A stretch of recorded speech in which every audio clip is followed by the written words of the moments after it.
এবার আমাদের যাত্রা শুরু হলো ফ্রান্সিস অ্যাসিসি। লরেটো থেকে এর দূরত্ব 170 কিলোমিটার। পাহাড়ি আঁকাপাকা পথে আমাদের বাস চলছিল দ্রুত গতিতে।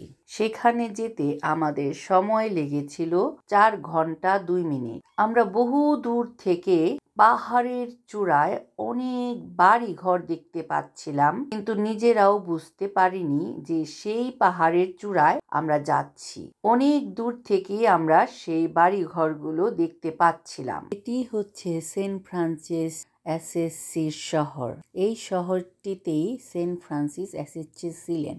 আর ওই যে দেখা যাচ্ছে পাহাড়ের চূড়ায় একটি প্রাসাদের মতো, সেটি হচ্ছে সেন্ট ফ্রান্সিস অ্যাসিসির চার্চ বা ব্যাসিলিকা। এই ব্যাসিলিকাটি সেন্ট ফ্রান্সিস নিজেই নির্মাণ করেছিলেন। বহু পথ পেরিয়ে শেষ পর্যন্ত আমরা সেই কাঙ্ক্ষিত শহরটিতে প্রবেশ করলাম। এই যে বিল্ডিংটা দেখছেন, এটা আমাদের হোটেল। আমরা এখানে এখন এসে পড়েছি।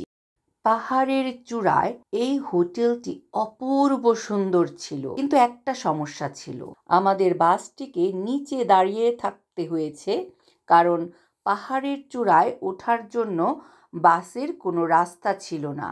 এর জন্যে আমাদের ট্যুরিস্ট গাইড আগে বলে দিয়েছিল আমরা যেন এই হোটেলে থাকার জন্য অল্প কিছু নিয়ে যেন আমরা এই পাহাড়টিতে চড়ি। তার জন্য আমাদের জামা কাপড় বেশি নিতে হয়নি। এক রাত ছিলাম আমরা এই হোটেলটিতে। এইভাবেই আমরা পায়ে হেঁটে বহু উপরে উঠেছি, আর এইভাবেই আমরা সেই হোটেলটির কাছে পৌঁছেছিলাম, অনেক উঁচুতে পাহাড়ের চূড়ায়। হোটেলটি অপূর্ব সুন্দর ছিল। এই পৃথিবীতে যে এত সুন্দর সুন্দর জায়গা আছে, এত সুন্দর সুন্দর দেশ আছে, নিজের চোখে না দেখলে বিশ্বাস করতাম না। ছবি দেখতাম অনেক সুন্দর সুন্দর জায়গার, আজ তা নিজের চোখে দেখতে পাচ্ছি। আমার মন প্রাণ আনন্দে ভরে উঠেছিল এর সৌন্দর্যতা দেখে। এই আমাদের হোটেল, হলুদ রং করা, আলোর ছটায় যেন স্বর্ণালীর ঝলকে চোখ ঝলমল করে ওঠে। এখানে পৌঁছতে পৌঁছতে আমাদের সন্ধ্যা গড়িয়ে গিয়েছিল। হোটেলের পাশে এই রাস্তার রেলিংটাতে দাঁড়িয়ে এই উঁচু পাহাড় থেকে পুরো গ্রামটির ভিউ অবলোকন করছিলাম। কিছুক্ষণ পরেই সূর্যাস্ত হয়েছিল। তখন এই গ্রামটির মনোরম দৃশ্য দেখে চোখ জুড়িয়ে গিয়েছিল। শেষ বিকেলের আলোর ছটা এসে পড়েছে এই হোটেলটিতে। ক্লান্ত পায়ে এগিয়ে যাচ্ছে শ্যামল হোটেলের দিকে। আর দেখুন এই হোটেলের রূপটি, অপূর্ব সুন্দর এর কারুকাজ। এই শহরটির নামই হচ্ছে সেন্ট ফ্রান্সিস অ্যাসিসি শহর। খুবই ছোট একটি শহর, অল্প কয়েকজন মানুষ নিয়ে বসবাস করছে। হোটেলের দোতলায় আমাদের রুম ছিল। এই আমাদের থাকার জন্য রুম। মাত্র এক রাত ছিলাম আমরা এই হোটেলে। পুরো হোটেলটি সাজিয়েছে লাল সাদা ডেকোরেশন দিয়ে। আমাদের রুমের একটু ভিডিও করে দেখালাম কেমন ছিল সেই রুমটি। আর এই জানালা দিয়ে বাইরের যে সৌন্দর্য, যে ভিউ, সেটা ছিল দেখার মতো। আর ওই যে নিচে, সেখানে দাঁড়িয়ে আছে আমাদের বাস। সারা রাত বাস ওইখানেই ছিল। স্নান করে ফ্রেশ হয়ে কিছুক্ষণ রেস্ট করছিলাম, আর তখনই জানালা দিয়ে সূর্যাস্ত দেখছিলাম। সূর্যাস্তে পুরো শহরটি যেন পাল্টে গিয়েছিল। এত সুন্দর তার রূপ, যেন আলোয় ঝলমল করছিল। এরপর আমরা ডিনার করার জন্য হোটেলের রেস্টুরেন্টে গিয়েছিলাম। রেস্টুরেন্টটি আমাদের জন্যই বুক করা ছিল।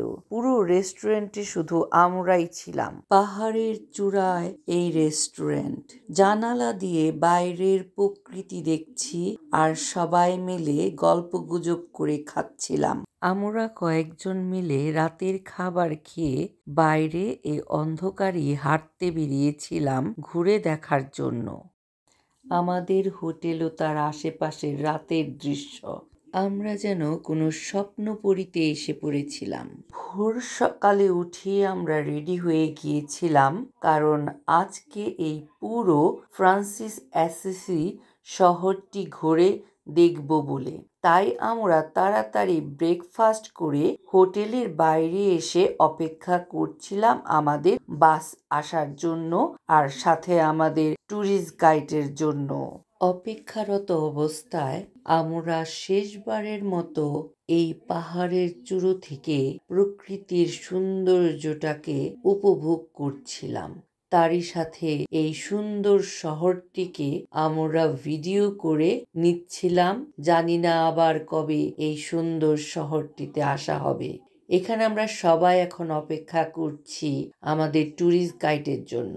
সে এলেই আমরা আবার রওনা হব আমাদের নতুন যাত্রায়। এখানে অপেক্ষা করার সময় সবাই মিলে গল্পগুজব করছিলাম। তখন একটি ঘটনায় আমি আবেগপ্রবণ হয়ে গিয়েছিলাম। আমাদেরই এক তীর্থযাত্রীর মেয়ে জামাইয়ের যে অসুখটি হয়েছিল ঠিক আমারই মতো। সার্জারির 2 বছর পরে তারও সার্জারি হয়েছিল একই হাসপাতালে, একই ডাক্তারের কাছে। কিন্তু দুর্ভাগ্যবশত তাকে বাঁচানো সম্ভব হয়নি। কথাটা শুনে আমি চমকে উঠেছিলাম যে আমি বেঁচে আছি। হয়তোবা ঈশ্বর আমার কাছে কিছু চান, এর জন্যে আমাকে বাঁচিয়ে রেখেছেন। ধন্যবাদ ঈশ্বর প্রভু পরমেশ্বরকে ধন্যবাদ জানাই। আর সেই ছেলেটি আত্মার চিরশান্তি কামনা করছি। আমাদের ট্যুরিস্ট গাইড এসে গেছে। আমরা এখন আবার যাচ্ছি আমাদের বাসের কাছে।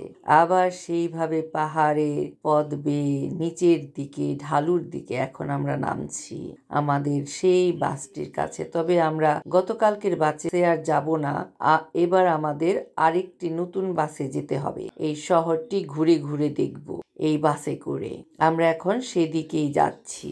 এই সেন্ট ফ্রান্সিস অ্যাসিসি হলো উমব্রিয়ার দীর্ঘ ঢেউ খেলানো পাহাড় এবং মন্টের সুবাসীয় বন দ্বারা নির্মিত বিশ্বের সেরা সংরক্ষিত মধ্যযুগীয় শহরগুলির মধ্যে একটি এবং ইতালির মধ্যে সবচেয়ে চিত্তাকর্ষক ছোট শহরগুলির মধ্যে একটি। অ্যাসিসি তার পোস্টকার্ডের মতো কবচ, মূল্যবান শিল্প এবং ঐতিহাসিক ভবনগুলির জন্য স্বীকৃত, যেমন সান ফ্রান্সিসকো ব্যাসিলিকা, যেখানে সাধু ফ্রান্সিসের জন্ম হয়েছিল। তিনি এখানে বড় হয়েছিলেন। তিনি এখানে তার আদেশ প্রতিষ্ঠা করেছিলেন এবং এখানেই মারা গিয়েছিলেন সাধু ফ্রান্সিস।